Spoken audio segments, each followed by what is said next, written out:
तो आज हम उदय प्रकाश की एक कहानी पर बात करने वाले हैं, दत्तात्रेय के दुख। और ये नाम ही मतलब अपने आप में बहुत कुछ कह देता है ना। बिल्कुल बिल्कुल, नाम में ही पूरी कहानी का सार छिपा है। हाँ, ये कोई तेज रफ्तार एक्शन से भरी कहानी नहीं है। नहीं, ये तो किसी शांत झील की सतह जैसी है, जिसके नीचे एक पूरी दुनिया, एक तूफान दबा हुआ है। सही कहा। और इसे पढ़ना या सुनना एक अनुभव है, एक ऐसा अनुभव जो आपको अंदर तक भारी कर देता है। तो चलिए इस शांत सतह के नीचे उतरते हैं। तो कहानी हमें मिलाती है दत्तात्रेय शर्मा से। उम्र कोई 67-70 के आसपास, दिल्ली के एक पुराने तीसरी मंजिल के सरकारी क्वार्टर में अकेले रहते हैं। बिल्कुल अकेले। शिक्षा मंत्रालय के संस्कृत विभाग से रिटायर हुए हैं। घर में अगर कोई आवाज है तो वो या तो पुराने रेडियो की खरखराहट की है या फिर पन्ने पलटने की। हाँ, हर तरफ बस किताबें ही किताबें, संस्कृत, हिंदी, अंग्रेजी। पत्नी गुजर चुकी हैं, एक बेटा है अमेरिका में जिससे शायद ही कभी बात होती है। उनकी रोज की जिंदगी में एक ठहराव है, एक खालीपन। सुबह उठकर चाय बनाना और बालकनी में बैठकर दूर बन रहे एक फ्लाईओवर को देखना। हाँ, ये फ्लाईओवर वाला जो बिंब है ना, कोई बाहर से देखे तो कहेगा कितने शांत और सुकून में है, पर ये शांति मतलब एक तरह से ओढ़ी हुई लगती है ना? बिल्कुल ओढ़ी हुई, जैसे किसी बहुत गहरे जख्म पर बस एक मरहम लगा दिया हो। हाँ। और आपने जिस फ्लाईओवर का जिक्र किया वो महज एक डिटेल नहीं है, वो एक बहुत ताकतवर प्रतीक है। अच्छा, कैसे? देखिए, एक तरफ वो फ्लाईओवर है जिस पर गाड़ियां दौड़ रही हैं, दुनिया आगे बढ़ रही है, रफ्तार है, प्रगति है। और दूसरी तरफ दत्तात्रेय हैं जो अपनी बालकनी में स्थिर बैठे हैं। उनका समय जैसे 40-50 साल पहले ही कहीं रुक गया है। सही बात है। वो आगे बढ़ती दुनिया को देख तो रहे हैं पर उसका हिस्सा नहीं है। उनकी जिंदगी उस फ्लाईओवर के नीचे ठहरे हुए पानी की तरह है, जिसमें कोई हलचल नहीं। कोई हलचल नहीं। और कहानी की शुरुआत और अंत दोनों इसी फ्लाईओवर के दृश्य से होता है। ये दिखाता है कि दत्तात्रेय का दुख कितना स्थायी है। और इसी ठहरी हुई जिंदगी में एक दिन एक लहर उठती है। एक पुराना पीला पड़ चुका लिफाफा आता है। ये कोई आज का खत नहीं, ये 1973 में लिखा गया था और भेजने वाली का नाम है सावित्री। और बस यही वो पल है। हाँ, ये नाम सुनते ही दत्तात्रेय के हाथ कांपने लगते हैं, चाय का कप गिरने को हो जाता है। मतलब एक खत में इतनी ताकत कैसे हो सकती है? क्योंकि वो सिर्फ एक खत नहीं है, वो एक टाइम मशीन है। Time machine. हाँ, देखिए, हम सोचते हैं कि समय एक सीधी रेखा में चलता है, पर यादें ऐसी नहीं होती। यादें तो एक बटन की तरह होती हैं, जो कभी भी दब सकता है। कभी भी। और सावित्री का नाम वो बटन है। उस एक नाम ने दत्तात्रेय के वर्तमान को उनके अतीत से सीधे जोड़ दिया है। ये खत अतीत का दरवाजा खोलता है और कहानी हमें सीधे खींच कर ले जाती है 1960 के इलाहाबाद। हाँ, 1960 का इलाहाबाद, जहाँ दत्तात्रेय एक 28-30 साल का नौजवान है, यूनिवर्सिटी में संस्कृत का लेक्चरर। जोशीला और काफी मशहूर। हाँ, मशहूर, जिसकी आवाज में एक कशिश है। वो जब कालिदास या भवभूति को पढ़ाता है तो क्लास में सन्नाटा छा जाता है। और वहीं उसकी मुलाकात होती है सावित्री से, जो एमए की छात्रा है। हाँ, और वो सिर्फ खूबसूरत नहीं है बल्कि संस्कृत की गहरी समझ भी रखती है। और उनका रिश्ता भी आम प्रेम कहानियों जैसा नहीं है। ये एक बौद्धिक आकर्षण से शुरू होता है। बिल्कुल। वो घंटों वेदांत और साहित्य पर बातें करते हैं। उनका प्यार ज्ञान और कला की जमीन पर पनपता है। ये वो रिश्ता है जहां दो दिमाग पहले मिलते हैं और फिर दो दिल। लेकिन इस खूबसूरत रिश्ते में एक बहुत बड़ी सामाजिक दीवार थी। बिल्कुल, और वो दीवार थी सावित्री की शादी। वो पहले से शादीशुदा थी। लखनऊ में एक बड़े अफसर से उसकी शादी हुई थी। एक ऐसी शादी जिसमें उसका मन नहीं था। तो उस दौर के समाज में एक शादीशुदा महिला का अपने प्रोफेसर से इस तरह का रिश्ता, ये तो एक तरह से सामाजिक डायनामाइट जैसा रहा होगा। बिल्कुल, डायनामाइट से भी ज्यादा। ये उस समय के लिए एक बहुत बड़ा विद्रोह था। भले वो छिपकर मिलते थे गंगा किनारे या लाइब्रेरी के कोनों में, पर अपने मन में वो एक सामाजिक नियम तोड़ रहे थे। और वो वादा, सावित्री का तलाक लेकर दत्तात्रेय से शादी करने का वादा, और दत्तात्रेय का उम्र भर इंतजार करने का, ये दोनों बातें उस समय के हिसाब से बहुत बड़ी और साहसी थीं। लेकिन यही वादा, यही उम्मीद उनके आने वाले दुख की नींव भी बन जाती है। मतलब वो एक ऐसा सपना देख रहे थे जिसे समाज कभी पूरा होने नहीं देना चाहता, और समाज जीत जाता है। कहानी 1972-73 में पहुंचती है और सब कुछ बिखर जाता है। सावित्री तलाक के लिए कोशिश करती है, लेकिन उसका पति अपनी इज्जत और रुतबे के लिए तैयार नहीं होता। और फिर एक दिन सावित्री गायब हो जाती है। बस गायब। हाँ, और ये गायब हो जाना किसी की मौत हो जाने से ज्यादा भयानक होता है। ज्यादा भयानक। हाँ, अगर किसी की मौत हो जाए तो दुख तो होता है, लेकिन एक समय के बाद एक क्या कहते हैं, क्लोजर मिल जाता है। हाँ, आप मान लेते हैं कि वो इंसान अब नहीं है। सही बात है। लेकिन गायब हो जाने में कोई अंत नहीं होता। उम्मीद और नाउम्मीदी के बीच इंसान रोज थोड़ा थोड़ा मरता है। दत्तात्रेय के साथ यही होता है। वो पागल सा हो जाता है। हाँ, उसे लखनऊ, दिल्ली, बनारस, हर उस जगह ढूंढता है जहां वो हो सकती थी। और अफवाहें। हाँ, तरह तरह की बातें उड़ती हैं कि पति ने कहीं कैद कर दिया या शायद मार ही डाला। लेकिन कुछ भी पक्का नहीं होता। यही अनिश्चितता। यही अनिश्चितता दत्तात्रेय को अंदर से तोड़ देती है। वो इलाहाबाद छोड़ देता है, दिल्ली जाकर एक मामूली सरकारी नौकरी करने लगता है। लेकिन असल में वो जीना छोड़ देता है। उसकी आत्मा, उसका दिल, सब कुछ सावित्री के साथ उसी अनिश्चितता में कहीं खो जाता है। बिल्कुल।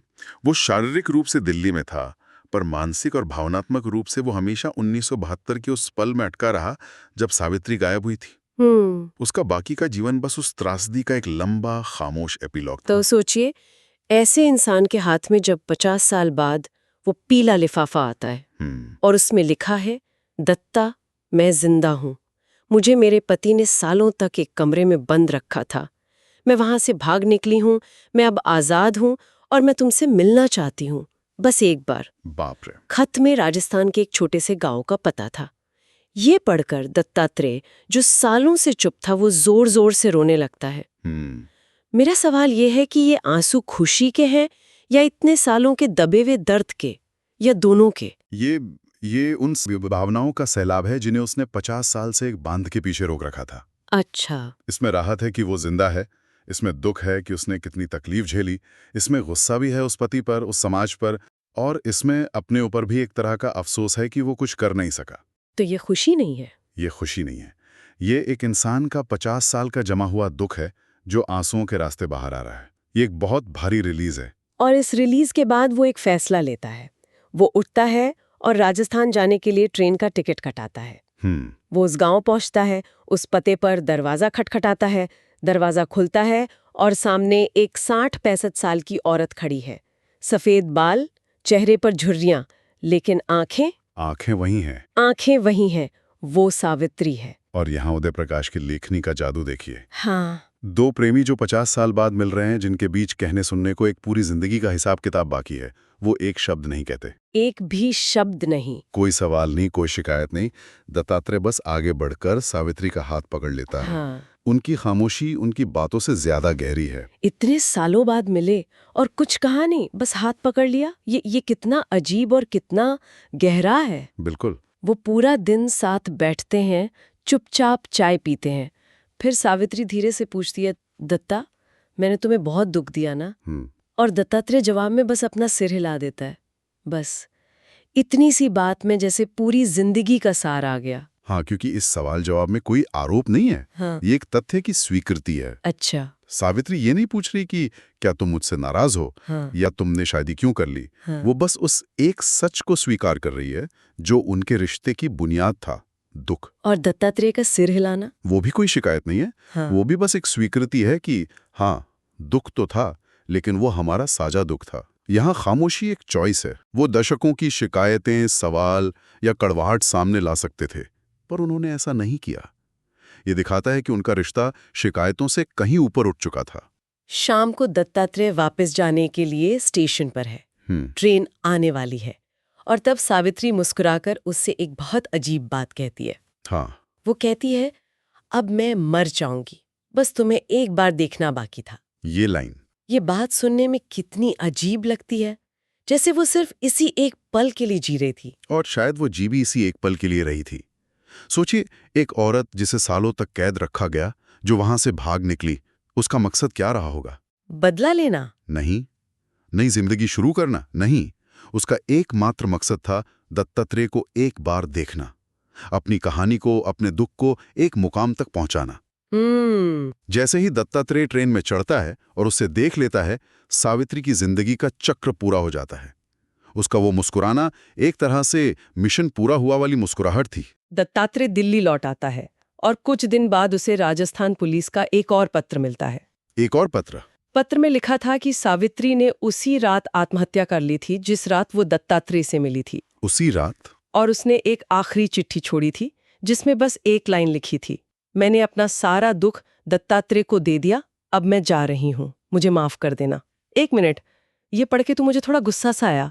ये कैसा प्यार है कि आप अपनी मुक्ति के लिए अपना सारा बोझ किसी और पे डाल दें? मैंने अपना सारा दुख दत्तात्रेय को दे दिया। क्या ये एक तरह से बहुत स्वार्थी कदम नहीं लगता? ये एक बहुत जरूरी सवाल है और पहली नजर में ये बहुत स्वार्थी लगता भी है ना? ऐसा लगता है जैसे उसने अपनी आजादी की कीमत दत्तात्रेय के कंधों पर और बोझ डालकर चुकाई। लेकिन अगर हम थोड़ा और गहरा सोचें तो शायद इसका मतलब कुछ और है। जैसे कि? क्या दत्तात्रेय पहले से उस दुख को नहीं जी रहा था? वो तो 50 साल से उसी दुख में कैद था। हाँ, ये भी है। सावित्री ने शायद उसे कोई नया दुख नहीं दिया, उसने तो बस उस बेनाम अंतहीन दुख को एक नाम दे दिया, एक चेहरा दे दिया और सबसे बढ़कर एक अंत दे दिया। मतलब उसने दुख का हस्तांतरण नहीं किया बल्कि दुख को पूरा कर दिया। शायद यही उसने एक तरह से कहा, जो दुख हम दोनों 50 साल से अलग अलग ढो रहे थे अब वो सिर्फ तुम्हारा है, क्योंकि मेरी कहानी खत्म हो गई है, अब इस दुख का एक ही मालिक है। ये तो बहुत क्रूर है। ये एक बहुत क्रूर लेकिन शायद एक तरह से ईमानदार काम था। उसने दत्तात्रेय को किसी भ्रम में नहीं छोड़ा, उसने अपने हिस्से की कहानी खत्म करके उस साझा दुख की किताब को हमेशा के लिए दत्तात्रेय के हाथों में थमा दिया। और कहानी का अंत, दत्तात्रेय उस पत्र को पढ़ता है और चुपचाप अपनी बालकनी में आकर बैठ जाता है और उसी फ्लाईओवर को देखने लगता है। कोई आंसू नहीं, कोई आवाज नहीं, बस एक बहुत गहरी, बहुत भारी खामोशी। वो वहीं पहुंच गया जहां से कहानी शुरू हुई थी। लेकिन इस बार इस बार की खामोशी में एक अंत है, एक पूर्ण विराम है। बिल्कुल। उदय प्रकाश की यही खासियत है, वो दुख को किसी फिलॉसफी या भारी शब्दों में नहीं लपेटते, वो उसे बस जस का तस, उसके कच्चे रूप में, हाँ, उसके सबसे नग्न और कच्चे रूप में आपके सामने रख देते हैं और उससे बचना नामुमकिन हो जाता है। ये कहानी हमें ये सोचने पर मजबूर करती है कि कुछ प्रेम कहानियां सिर्फ खुशी और मिलन के बारे में नहीं होती। कुछ प्रेम कहानियां साझा दुख की यात्रा होती हैं, जहां दो लोग एक दूसरे से सिर्फ दर्द बांटने के लिए जुड़े रहते हैं। और ये कहानी सुनने या पढ़ने के बाद वही भारीपन, वही खामोशी हमारे अंदर भी उतर आती है। लगता है जैसे गला रुंध गया हो। बिल्कुल। ये लेखक की ताकत है कि वो बिना किसी शोर शराबे के सिर्फ खामोशी से इतना कुछ कह जाता है। तो एक अंतिम विचार जिस पर गौर किया जा सकता है, सावित्री ने अपनी चिट्ठी में लिखा, मैंने अपना सारा दुख दत्तात्रेय को दे दिया। हाँ, क्या दुख वाकई एक ऐसी चीज है जिसे एक इंसान से दूसरे को दिया जा सकता है, या फिर दत्तात्रेय पहले से ही उस दुख का समुंदर था और सावित्री ने बस आखिर में आकर अपनी नदी को उस समुंदर में मिला दिया, उसे और गहरा और खारा बनाकर?